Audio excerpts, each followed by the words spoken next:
Well, it's been a beautiful day on the Central Coast once again, but significantly cooler than it was just yesterday. Let's take a look at your forecast and what we can expect for the holiday weekend as well. Here's a look kind of broadly at the West Coast using our satellite radar. You can see a couple different things here. Firstly, that high pressure that brought us all that warmth has moved farther into those interiors. It's over the Rockies at this point. We've got this slight decaying front that's headed our way. For us, that's going to mean temperatures returning closer to normal for this time of the year, as well as a little bit of cloud cover. Now, that's not going to be too big of an issue, just something you may see later on tonight into tomorrow. Then another high pressure is headed our way, and that'll keep this mess of a system farther up to the north of us. All said and done, it's going to be a great couple of days, although cooler than it was recently. How much cooler?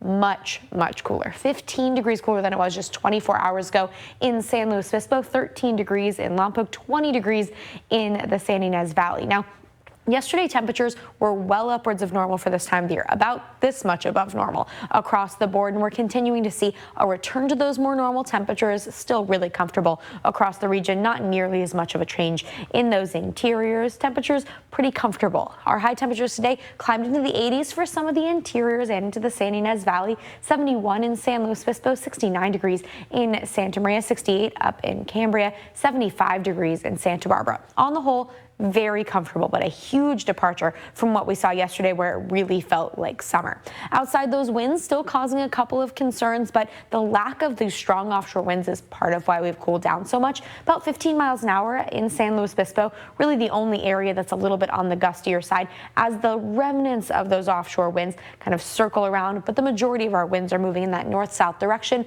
That does mean that we have a small chance for a sundowner wind event tonight. Not going to be too bad, likely staying well below advisory level criteria. What's not staying below advisory level is those waves, though. We do have a high surf advisory that was expected to be expired by 3 a.m. tomorrow morning. Now it's going to be going a little bit less time, so just through midnight tonight into early tomorrow. So we're just on the lingering effects of this. So mainly those waves have calmed down, still up to 10-foot localized sets. Mainly our waves 7 to 8 feet at this point, but the biggest concern is that rip current risk that's still just sticking around. Be cautious if you're in the water over the next couple of days. Now, as we head into our Friday for Halloween, it's going to be really comfortable. 82 in Paso Robles, 73 in San Luis Obispo, 70 in Santa Maria and Lompoc, 71 degrees in Santa Barbara. Along our north coast for all those activities there, 60 in Cayucas, a little cooler, 82 in San Miguel, 72 degrees in Avila Beach. For the majority of our communities, right on normal for this time of the year. 65 in Arroyo Grande, 78 in Shandon, 69 degrees in Napomo, and along our south coast, comfortable as well. Goleta at 71, nearly 80 degrees in San Ynez, at 80 in Solvang tomorrow. For the rest of the weekend, really comfortable as well, staying right around those similar temperatures, upper 60s for our beaches, upper 70s in the coastal valleys, and the low 80s in the interiors. It's going to be perfect for all of those Halloween activities. Now, as we head into next week, not a whole lot's going to change, but then on Wednesday, a small cold front will be headed our way.